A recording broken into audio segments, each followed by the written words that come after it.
삶을 열어가는 아름다운 신앙간증 오직 주만이의 김명인입니다. 내가 왜 참아야 되는데? 내가 왜 먼저 양보해야 되는데? 네, 우리가 살면서 부딪히는 크고 작은 분쟁과 다툼 속에서 아마도 가장 먼저 자신에게 질문해 보게 되는 것이 이런 게 아닌가 싶습니다. 물론 먼저 내려놓고 낮추는 일 결코 쉬운 일이 아닙니다. 하지만 하나님께서는 이미 우리에게 그 답을 주셨습니다. 누가복음 14장 11절에는요. 무릇 자기를 높이는 자는 낮아지고 자기를 낮추는 자는 높아지리라 라는 말씀이 있습니다. 나를 먼저 낮추는 일, 바로 주님의 말씀이면서 바로 나 자신을 높이는 방법입니다. 삶으로 열어가는 아름다운 신앙간증 프로그램 오직 주만이, 오늘도 늘 주님 앞에 낮아진 우리 멋진 믿음의 사람들이 준비하고 계십니다. 먼저 이 자리 은혜롭게 함께해 주신 분들과 인사 나누겠습니다. 춘천 한마음교회 성도님들 함께하고 계십니다. 반갑습니다.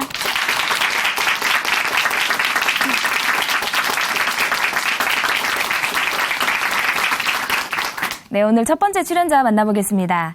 이번에 만나실 형제님은요, 어른이 되어서도 이렇게 편하게 노는 것만 좋아하는 정말 어린아이같이 철없는 생활을 하셨던 분이라고 합니다. 무책임한 행동을 일삼던 형제님이 이제는 어떤 모습으로 우리에게 찾아오셨을까요? 지금 바로 만나보도록 하겠습니다. 춘천 한마음교회 고병욱 형제님 박수로 모십니다.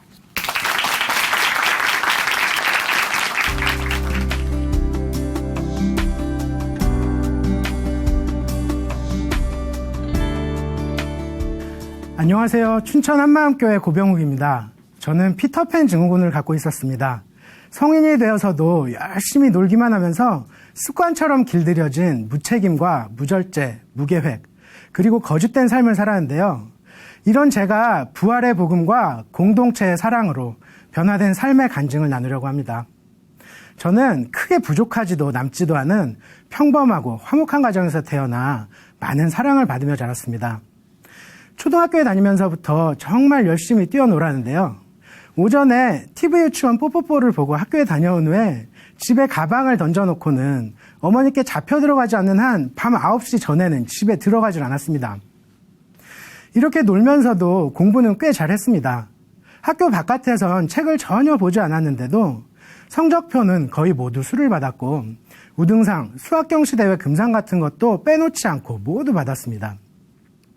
IQ 검사에서도 또래 친구들보다 수십 점이 높게 나왔습니다. 이렇게 노력 없이 달콤한 열매들을 얻어내자 저는 스스로 천재인 줄로 착각하기 시작했습니다.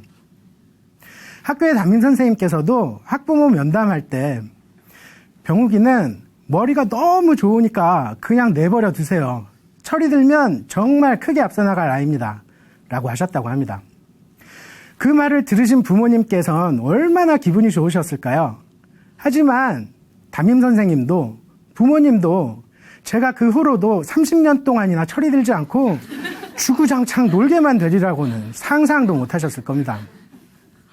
저는 열심히 놀고 또 놀았습니다.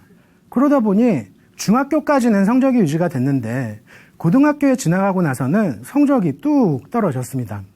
역시 노력하는 사람들은 따라갈 수가 없었습니다.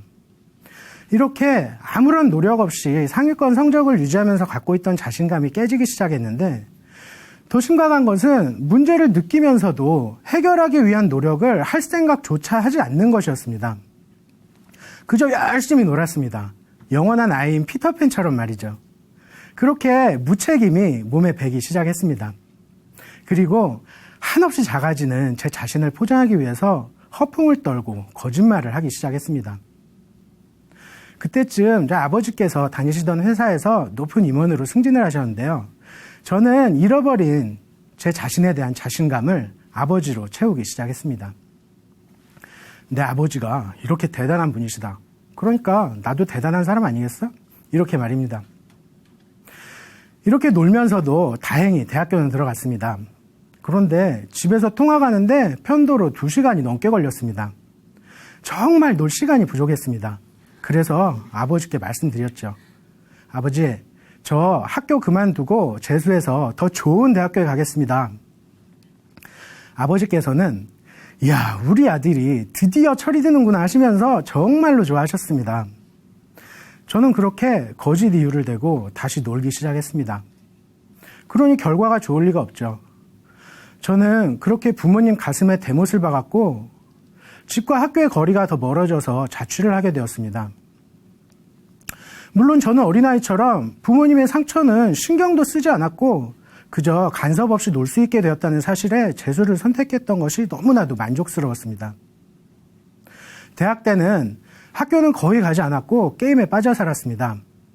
제가 그 당시 게임을 얼마나 했냐면 최배달이 전 세계를 돌아다니면서 자신의 주먹을 시험했듯이 저는 전국을 누비며 제 상대를 찾아다녔습니다. 그러다 보니 저는 인터넷에서 정말 유명한 사람이 되었습니다. 나중에 제 동생이 군대를 갔는데 동생 선임이 제 이름을 듣더니 게임계의 원로이자 신적인 존재라고 얘기를 해서 난생 처음으로 형에 대해서 뿌듯한 마음이 들었다고 합니다.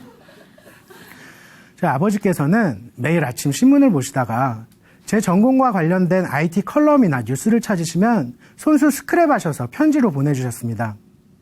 그런데 저는 처음 두어 통을 제외하고는 1년 동안 겉봉을 뜯어본 편지가 단 하나도 없었습니다. 나중에 아버지께서 제 자취방에 오셔서 구석에 수북히 쌓여있는 뜯지도 않은 편지 더미를 발견하시고는 안타까워 하시던 표정이 정말 아직도 생생합니다. 물론 저는 저것들을 싸놓지 말고 내다 버렸어야 했는데 이런 생각 밖에는 들지 않았습니다. 저는 군대도 면제를 받았습니다. 신체 검사가 다가오자 2년 동안 못 놀고 갇혀 지낼 바에는 그냥 차라리 지금 죽어버리는 것이 낫지 않나? 그래, 제대로 먹고 몸 불려서 군대 면제 받아야지, 이런 생각에 난생 처음으로 노력이란 것을 해보게 되었습니다. 먹는 게 그렇게 힘든지 처음 알았습니다. 새벽 2시에 일어나서 두툼한 등심을 배 터지게 구워 먹고 다시 잤습니다. 지사제를 먹어가며 화장실도 안 가고 참았습니다. 정말 땀 한 방울이 아까워서 최대한 움직이지도 않고 누워만 있었습니다. 그리고 신검 당일 건물 입구에서 과일 알갱이가 들어있는 음료수 2박스 48캔을 단숨에 해치우고 들어갔습니다.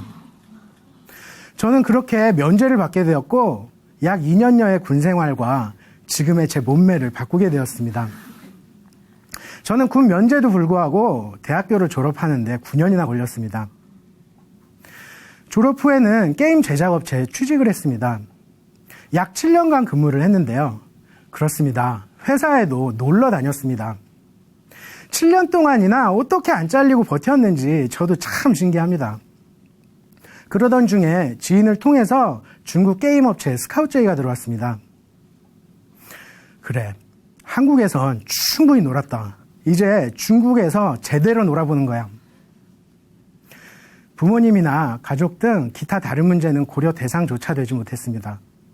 그렇게 저는 대륙의 스케일로 놀기 시작했습니다. 그렇게 놀던 중에 누나로부터 복음을 전해드렸습니다만 마음에 다가오지는 않았고 또 알아보려고 노력하지도 않았습니다. 그렇게 10년 가까이 계속 복음을 들었지만 저는 인상을 쓰지 않고 복음을 들어주는 것이 누나를 존중하는 제 노력이나 표현 정도로만 여겼습니다. 그러던 중에 제가 다니던 회사가 점점 어려워지더니 문을 닫게 되었고 저는 밀린 임금도 받지 못했습니다. 경제적으로 힘들어지다 보니까 치솟았던 삐뚤어진 자신감이 다시 깨지기 시작하면서 세상에 대해 냉소적으로 변해갔습니다. 그리고 중국 생활 말미에는 부모님께 생활비를 받으며 지냈습니다. 그러면서도 열심히 놀았죠. 하지만 결국 귀국을 결심하게 되었습니다. 그렇게 귀국을 준비하고 있는데 누나와 매형이 춘천 한마음교회에 가라고 하는 겁니다. 저는 절대 가지 않겠다고 버텼지만 매형은 부활하신 예수님의 품 안에서 다시 태어나는 가장 중요한 일이라면서 밀어붙였고 견디다 못한 저는 그래, 내가 딱 1년만 교회 출석 도장 찍어주고 춘천 바닥을 뜨리라, 이런 생각으로 매형의 사업을 돕기 위해서 춘천으로 혼자 오게 되었습니다. 그런 마음으로 겨우 주일 예배만 참석하니 말씀을 들을 수가 없었습니다. 형제들이 아무리 부활을 외치고 교제를 해주어도 부활하신 예수님? 근데 나보고 뭘 어쩌라고, 이런 냉소적인 생각만 들었습니다. 그리고 교회를 다니지 않아도 될 이유를 열심히 찾아 헤맸습니다. 주일 일부 예배만 의무적으로 참석하였고 일이 많다, 피곤하다 등의 핑계로 2부 예배는 열심히 도망 다녔습니다. 그렇게 시간은 흘렀고 제 마음은 계속 병들어갔습니다. 삶에 희망도 없고 제가 너무 불행하다고 느껴지고 외로운 생활에 힘든 업무에 눌려서 정말 미칠 것만 같았습니다. 길거리를 지나다가 어떤 큰 차가 나를 좀 덮쳐줬으면 좋겠다, 혹은 어떻게 죽는 게 가장 편하게 죽을 수 있을까, 이런 생각들을 자주 떠올리게 되었습니다. 그런데 그때부터 교회 형제 자매들의 표정이 눈에 들어오기 시작했습니다. 이 사람들은 도대체 표정이 왜 이렇게 밝은 걸까? 간증을 듣고 있자면 나보다 힘든 일을 겪고 있는 사람들이 많은데 이렇게까지 행복한 표정을 지을 수 있는 이유가 도대체 뭘까? 정말 궁금했습니다. 하지만 물어보진 않았습니다. 분명 부활하신 예수님이 주인 되었기 때문이다라는 저는 이해하지 못할 답을 얘기할 것을 알고 있었으니까요.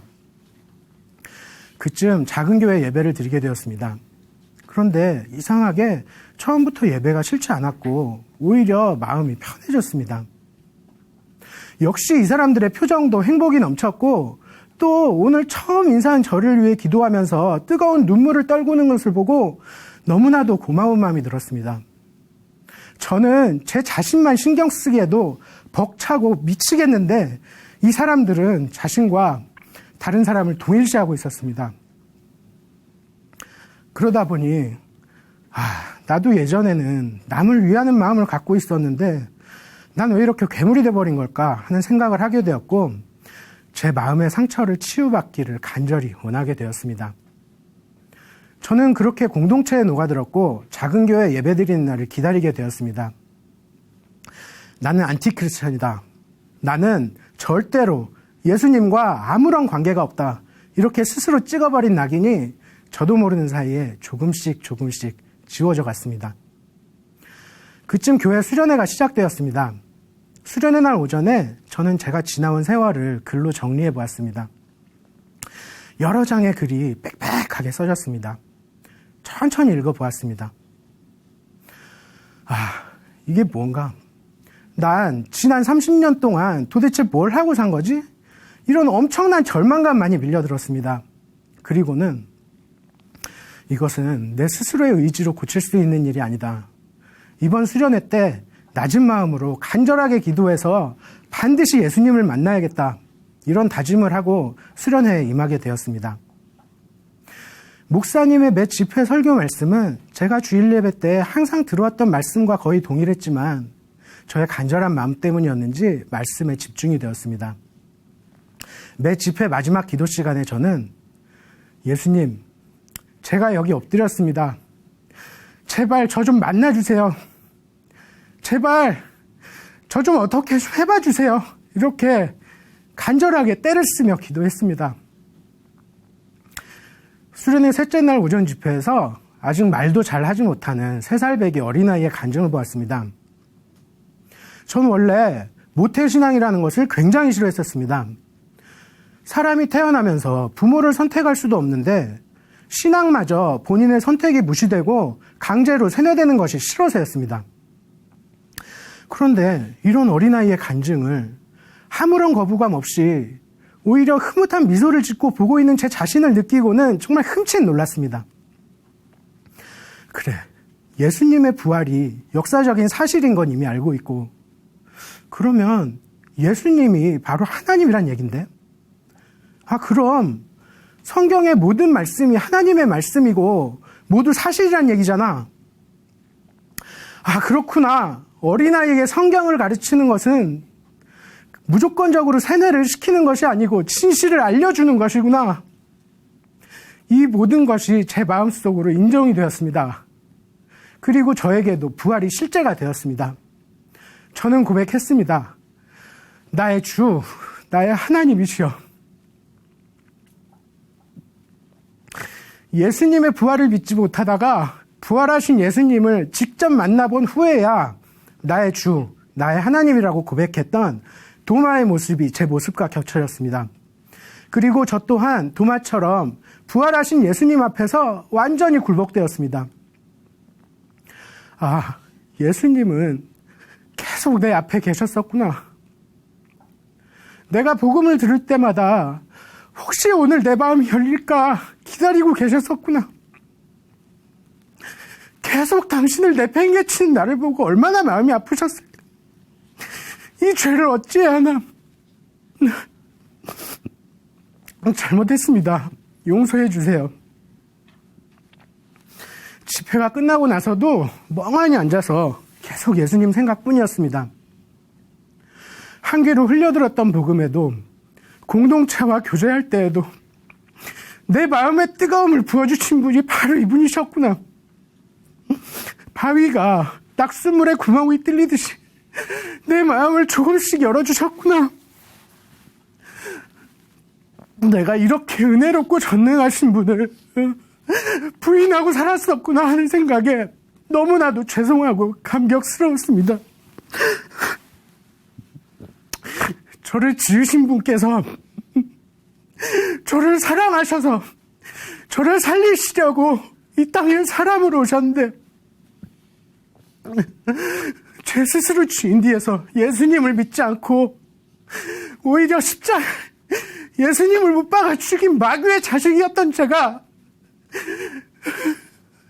예수님의 부활과 함께 하나님과 연합되어 다시 태어나면서 저의 신분은 하늘에 속한 자가 되었습니다.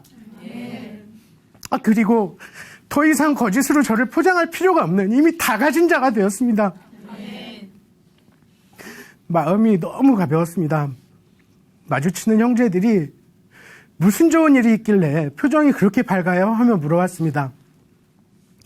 그렇게나 부러워했던 형제 자매들의 행복한 표정을 이제는 저도 가질 수 있게 되었습니다. 하루는 친구로부터 요즘 너무 힘들어서 우울증에 걸릴 지경이라며 연락이 왔습니다. 아마도 제가 예수님을 만난 것을 모른 채 같이 술이나 한잔 하자고 연락을 했겠죠. 저는 부활하신 예수님이 너와 함께 계신다. 예수님의 부활은 역사적인 사실이고, 부활하신 예수님을 마음의 주인으로 모시면 이 세상의 모든 염려에서 자유로워질 수 있다. 이렇게 전해주었습니다. 반응은 어느 정도 예상하고 있었습니다. 그 친구는 저를 잡아먹을 듯이 덤볐습니다. 순간 화가 나면서 저의 옛사람이 고개를 빼꼼히 쳐들었습니다. 하지만 곧 내가 한 달 전만 해도 너와 같은 마음이었다, 이런 생각과 함께 이 복음을 받아들이지 못하고 있는 이 불쌍한 영혼이 정말 한없이 가여워졌습니다. 그리고 제가 예수님을 영접하기 전에 예수님께서 제 마음 바깥에서 얼마나 마음 아파하셨을지가 정말 뼈저리게 느껴졌습니다. 세상에 이런 불쌍한 영혼이 얼마나 많이 있을까? 제가 해야 할 일이 참 많을 것 같습니다. 예수님을 영접하자 부모님을 천국에 가실 수 있도록 도와드리는 것이 진정한 효도라는 것도 깨달았습니다. 저는 원래 누나와 동생이 예수님 때문에 미쳤다면서 우리 집 개가 연부를 하기 전엔 절대로 교회에 가지 않겠다며 부모님을 안심시키던 착한 아들이었습니다. 이런 제가 예수님을 만났습니다. 그리고 우리 집 개는 연부를 하지 못하고 이 세상을 떴습니다. 부모님께 복음을 전하면 굉장히 화를 내실 줄 알았는데 의외로 차분하게 들으셨습니다. 하나님과 부모님께 정말 감사한 마음이 들었습니다. 저는 이제 어린아이처럼 무책임하게 놀 것만을 생각하며 살지 않습니다. 예수님을 마음의 주인으로 모시자 제 몸이 성전이라는 말씀에도 바로 고개가 끄덕여졌습니다. 예수님이 거하시는 제 몸을 깨끗하고 건강하게 유지해야겠다는 생각을 하게 되었고, 예전에 군 생활이 싫어서 무책임하게 몸을 불렸던 것이 너무나도 후회가 되었습니다. 그래서 요즘 틈틈이 운동도 하고 시간을 내서 등산도 가는 등 성전 개보수에 힘쓰고 있습니다. 그리고 일하기 싫어서 직장에서도 열심히 놀기만 했던 저였지만 일을 대함에 있어서도 큰 변화가 생겼습니다. 부활하신 예수님이 저의 주인이시기에 저의 일도 주님의 일이 되었고, 주님께 부끄러움 없이 열심히 했다면 결과는 주님께 맡기고 얽매일 필요가 없다는 것을 알고는 정말 자유할 수 있었습니다. 저는 이제 죽을 때까지 해야 할 분명한 일을 발견했습니다. 그것은 예수님과 연합된 신분을 마음껏 누리며 그 신분답게 예수님처럼 사명을 감당하는 것입니다. 피터팬 증후군을 갖고 있던 저를 사명자로 새 피조물로 만들어주신 나의 주, 나의 하나님은 오직 한 분, 부활하신 예수님입니다. 감사합니다.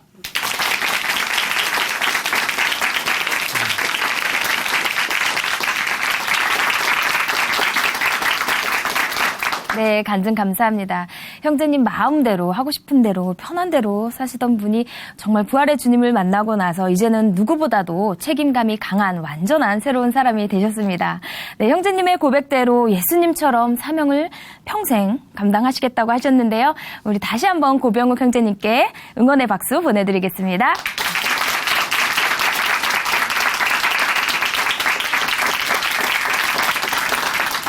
아름다운 믿음의 고백으로 하나님의 은혜를 나누는 오직 주만이 오늘 두 번째 출연자 만나보겠습니다. 지금 만나실 형제님은요, 민영교도소에서 교도관으로 일하고 계시는 분입니다. 세상에서 죄를 짓고 들어온 수많은 범죄자들과 이렇게 가까이서 보게 되셨을 텐데요. 어떤 사연을 우리에게 전해주실지 춘천 한마음교회 신정우 형제님 박수로 모십니다.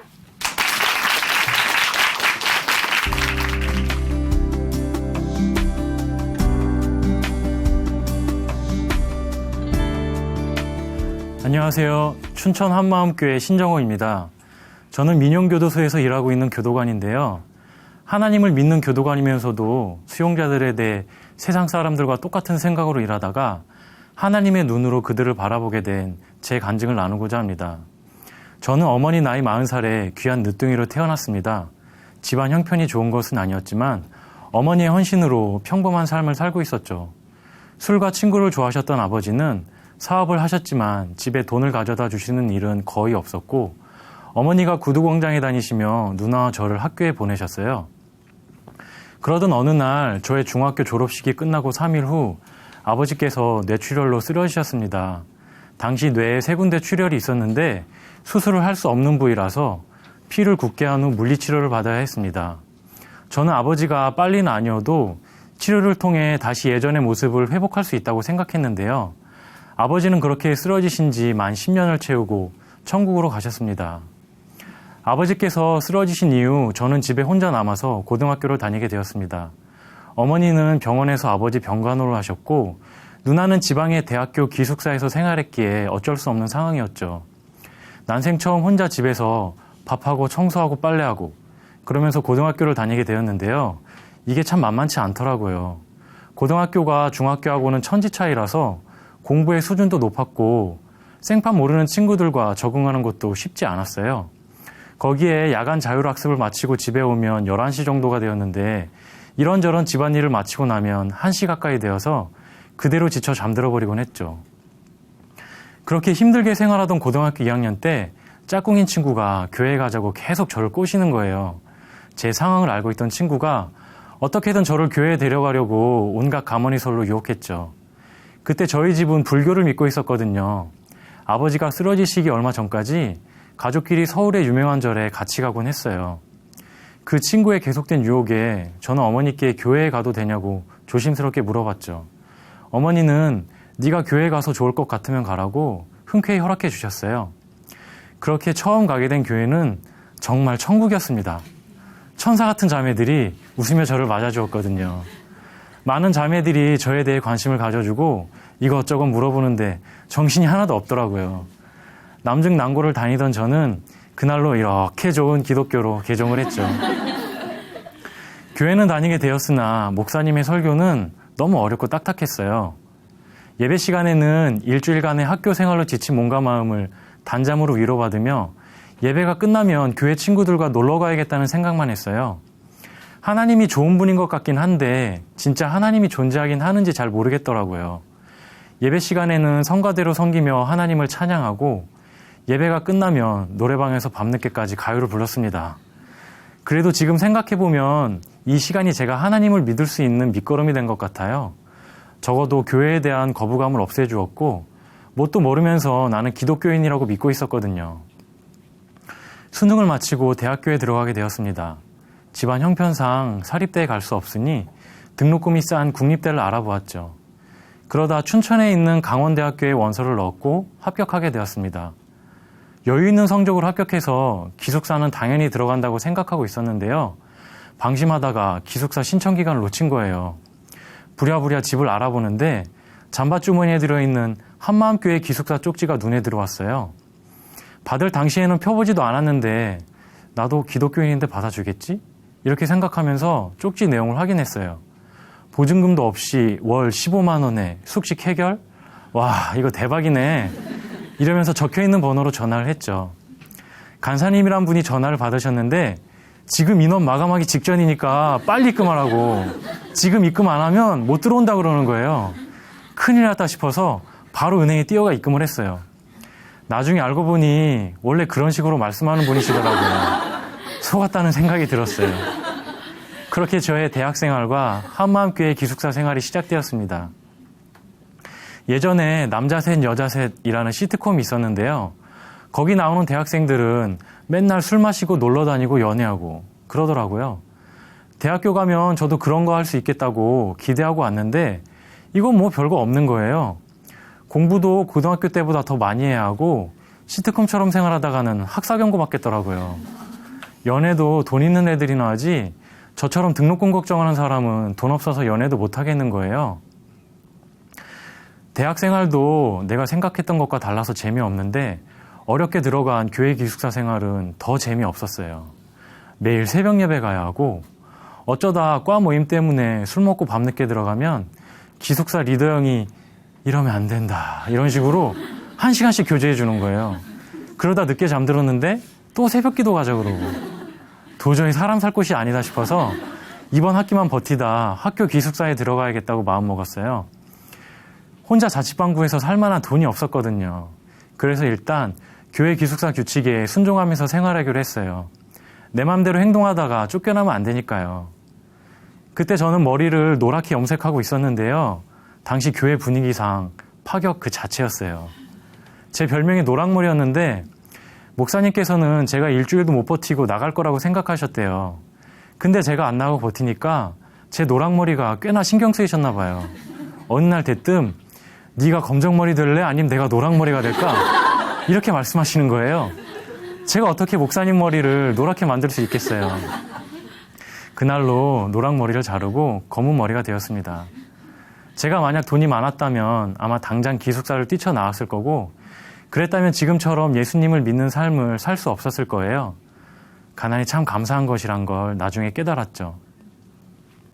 새벽 예배를 비롯한 각종 예배에 참석하면서 목사님의 말씀을 자꾸 듣다 보니까 의외로 말씀이 참 단순하고 명확했어요. 삼위일체 하나님이 계신데 그중에 성자 하나이신 예수님이 사람으로 오셔서 죽으시고 부활하셨다. 그래서 보이지 않는 하나님과 마귀, 천국과 지옥이 실제로 존재한다는 것을 증명하셨다. 이 예수님을 믿어야 한다. 이런 말씀이었어요. 그러니까 예수님의 부활이 사실이면 모든 성경 말씀이 사실이고 부활이 거짓이면 성경도 다 거짓인 거죠. 예수님이란 분이 정말 믿을 만한 분인지 확인하는 방법도 간단했어요. 부활이 사실이라는 것만 확실하면 되는 거였죠. 백과사전을 비롯한 이런저런 역사 자료를 찾아보니 예수님은 정말 역사 속에 존재했던 분이었어요. 하나님이 인간의 몸으로 이 땅에 오셔서 죽으시고 부활, 승천하신 것을 역사의 한 사건으로 못 박아 놓으신 거예요. 다른 어떤 것도 이 사실을 흔들 수 없게 말이죠. 막연했던 하나님을 믿는다는 게 무엇인지 확실해지는 순간이었습니다. 예수께서 부활하셔서 이분이 나의 하나님이 되었고 모든 성경 말씀이 나와 연결되었어요. 그런데 목사님께서 예수님을 믿지 않는 죄를 회개하지 않으면 구원이 없다고 하시는 거예요. 예수님을 주인으로 믿어야 한대요. 부활로 말미암아 모든 성경에 아멘하게 되었지만 이 말씀은 마음에서 쉽게 동의가 되질 않았어요. 예수님을 믿지 않는 죄가 대체 무엇인가? 나는 예수님을 믿는 사람인데 왜 저렇게 말씀하실까? 이런 생각 때문에 말씀이 제대로 들어오질 않았습니다. 그래도 계속 집중해서 말씀을 듣다 보니 목사님께서 왜 그렇게 강하게 말씀하셨는지 알게 되었어요. 로마서 14장을 보니까 예수님께서 죽으시고 부활하신 이유가 모든 사람의 주인이 되기 위해서였더라고요. 그렇기 때문에 이분을 주인으로 믿어야 되는데 마음에 예수님이 주인이 아니라 내가 주인인 채 살았던 거예요. 그냥 단순히 예수님을 믿는 게 아니라 나의 모든 것에 주인으로 믿어야 되는 거였어요. 이거구나. 하나님께서 목사님을 통해 하시고자 하는 말씀이 바로 이거구나. 중심에서 물질과 가족, 심지어 목숨까지 내 모든 것의 주인이 예수님이어야 되는구나. 예수님을 주인으로 믿어야 되는 것이구나. 부활과 회개가 연결되니 하나님의 마음이 그대로 저에게 전해졌습니다. 회개란 하나님께서 당신을 배신한 인간들을 위해 보내신 독생자, 바로 죽고 부활하신 예수님조차 믿지 않는 완악한 인간을 향한 하나님의 사랑 그 자체였어요. 예수님을 믿지 않는 죄를 회개하지 않으면 구원이 없다는 것은 너무나 마땅한 말씀이었습니다. 부활이라는 확실한 표적을 보여주시고 주인으로 믿으라고 하는데도 여전히 예수님을 믿지 않아서 내 인생은 나의 것이라고, 내가 주인인 채 살고 있던 제가 얼마나 큰 죄를 짓고 있었는지 알게 되니 회개하지 않을 수 없더라고요. 저는 그 즉시 부활하신 예수님께 굴복했어요. 예수님을 믿지 않은 죄를 회개하고 예수님을 나의 주, 나의 하나님으로 영접했습니다. 어느덧 대학 생활이 끝나가자 저는 진로를 놓고 고민하게 되었어요. 우리 목사님께서는 박효진 장로님의 하나님이 고치지 못할 사람은 없다라는 간증책자에서 나오는 영적 세계에 대해 자주 언급하시곤 했어요. 또 사형수들의 죽음의 순간 놀라운 성령의 역사를 말씀하셨죠. 저는 이 책을 읽으며 수많은 수용자들이 장로님을 통해 하나님을 믿고 인생이 변화되는 모습을 보았는데요. 복음을 가진 자가 해야 할 일이 무엇인지 고민하게 되었어요. 진로를 놓고 고민하며 기도하던 어느 날 죄를 짓고 세상에서 버림받은 수용자들에게 바로 제가 가기를 하나님께서 원하신다는 것을 알게 되었어요. 비록 죄를 지은 사람들이지만 그들에게도 복음을 통해 새 삶을 살 수 있는 기회를 줘야 한다는 생각에 교도관이 되기로 결심했습니다. 그렇게 교정직 공무원 시험을 준비하던 중 민영교도소의 개청에 대해 알게 되었어요. 복음으로 설립된 기독교 교도소의 설립 취지가 제가 교도관이 되려는 이유와 맞아 떨어진다는 생각을 하게 됐고 기도로 의뢰하며 준비해서 합격하게 됐습니다. 난생 처음 실제 수용자들을 대면하게 되었는데요. 정말 떨리더라고요.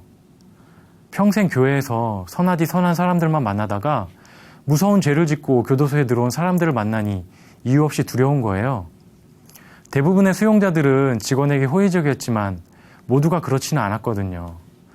개 중에는 난동을 부리거나 싸움을 해서 징벌 독방에 들어가는 사람도 있었어요.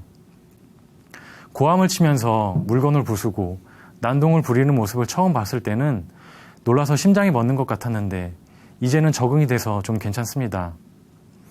수용자들은 세상의 법을 어기고 그것에 대한 대가를 치르기 위해 교도소에 들어와 징역을 살게 됩니다.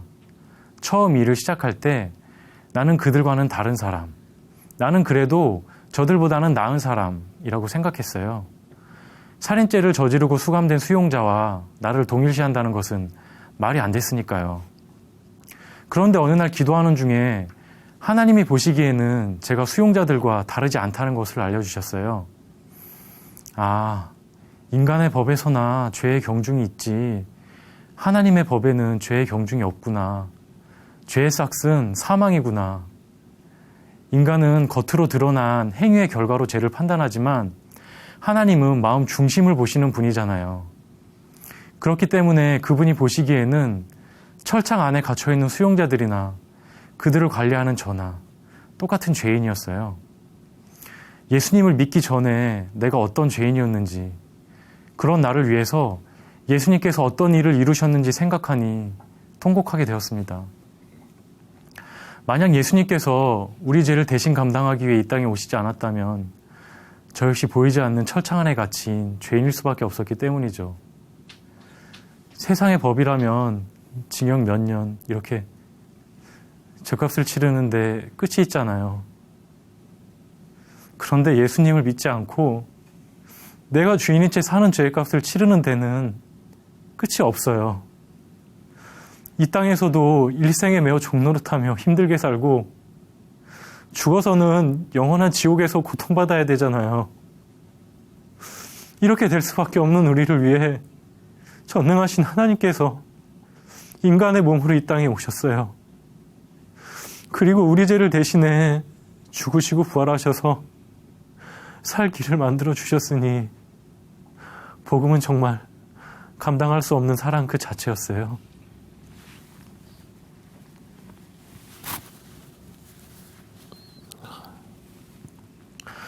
수용자들과 저의 차이점은 예수님을 주인으로 믿느냐, 그렇지 않느냐, 이것이더라고요. 그들이 죄를 짓고 이곳에 수감된 이유는 어려운 환경적인 요인이 아닌 예수님을 주인으로 믿지 않기 때문이었어요. 이것을 알게 되니 예수님을 믿지 않는 죄를 회개할 수 있게 해주신 하나님의 은혜와 사랑에 더 감사하게 되었습니다. 성경에서 하나님께서는 온 세상은 악한 자 안에 처해 있다고 말씀하셨어요. 그리고 요한복음 1장에서 빛이 어둠에 비치되 어둠이 깨닫지 못한다는 말씀으로 세상의 어둠임을 말씀하셨습니다. 저는 교도관으로 일하며 이 말씀들이 얼마나 정확한 말씀인지 알게 되었어요. 웬만하면 안 보려고 하는데 일을 하다 보면 어쩔 수 없이 수용자들이 어떤 범죄로 교도소에 들어오게 됐는지 보게 되는데요. 이건 정말 인간의 힘으로 할 수 있는 행동이 아니다 싶은 게 참 많아요. 마귀가 가룟 유다에게 예수님을 팔려는 생각을 넣었다는 말씀처럼 마귀가 잔인하고 끔찍한 행동을 하라는 생각을 넣었다고밖에 할 수 없는 사건들이 많거든요.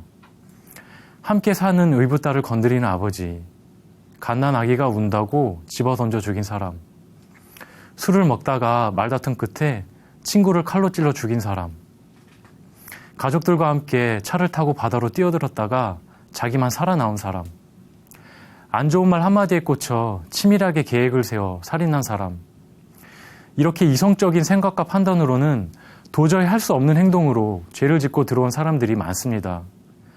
그런데 실제로 겪어보면 대부분 이런 죄를 저지른 사람이라고는 믿기 어려울 정도로 착하고 순해요. 이렇게 세상은 어둠이고 이 세상을 잡고 있는 악한 영들이 넣어주는 생각 하나에 끌려가면 누구든 범죄자가 될 수 있는 겁니다. 언젠가 아내가 저에게 이렇게 물은 적이 있어요. 수용자들이 무섭지 않냐고요. 저는 이렇게 말했죠. 꼭 우리 옆집 아저씨 같고 삼촌 같은 사람들이라고, 우리와 똑같은 성정을 가진 이웃들이라고, 다만 이 어두운 세상에서 하나님을 모르고 복음을 듣지 못하고 자기가 주인 되어 살다 보니 법의 테두리 밖으로 벗어나게 된 불쌍한 사람들일 뿐이라고 대답해 주었어요. 하나님께서는 저에게 교정사역이라는 사명을 주시고 이곳 민영교도소에 보내셨어요. 그리고 하나님의 눈으로 수용자들을 보게 하셨습니다. 그들은 죄를 짓고 교도소에 들어온 수용자이기 전에 하나님이 애타게 기다리시는 어린 양들이라는 것을 알게 되었어요. 세상이 어둠인 것을 모르고 영적 세계가 있다는 것을 모르고 살다가 죄를 짓고 교도소에 들어온 사람들이죠. 그들에게 부활과 회개의 복음을 전하고 예수님을 주인으로 믿어 거듭날 수 있기를 간절히 기도하며 일하고 있습니다. 이 사회의 가장 낮고 어두운 곳, 아무도 돌아보지 않는 이런 곳에서 복음으로 갇힌 자를 살리는 사명자로 저를 세워주신 하나님께 모든 영광을 돌립니다. 앞으로 저에게 주신 사명을 온전히 감당할 수 있도록 기도하며 더욱 낮은 마음으로 주인이신 예수님만 의뢰하겠습니다. 감사합니다.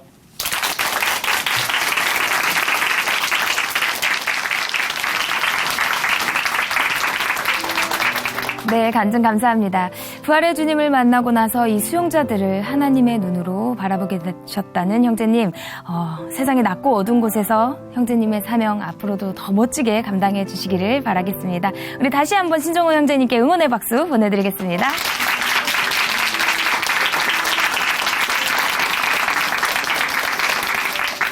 하나님으로 인해 변한 삶의 고백이 있는 간증 프로그램 오직 주만이, 오늘은 여기까지입니다. 지금까지 함께해 주신 춘천 한마음교회 성도님들 그리고 시청자 여러분 감사드립니다. 오늘도 이 시간 찬양으로 마무리하겠습니다. 김수진 자매님이 불러주십니다. 주가 나를 지키시네. 오늘도 성령님의 인도하심 가운데 승리하는 하루 보내세요. 감사합니다.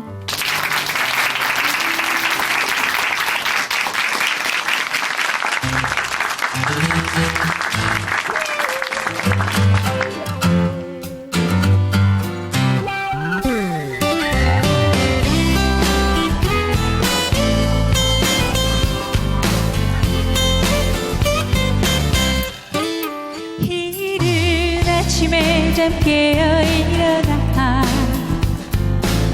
여호와를 찬양하는 자, 주는 산성 내 방 대신이 두려울 게 전혀 없네.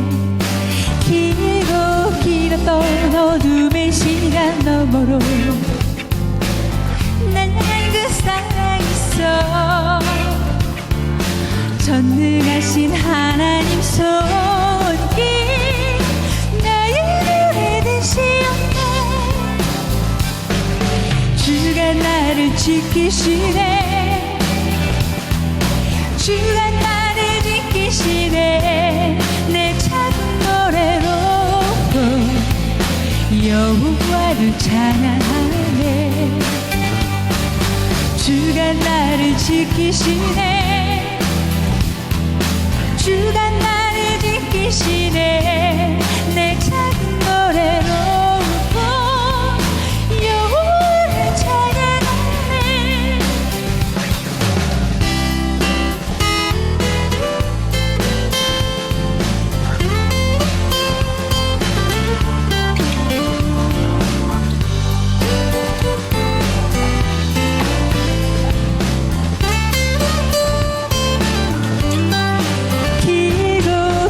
어둠의 시간 너머로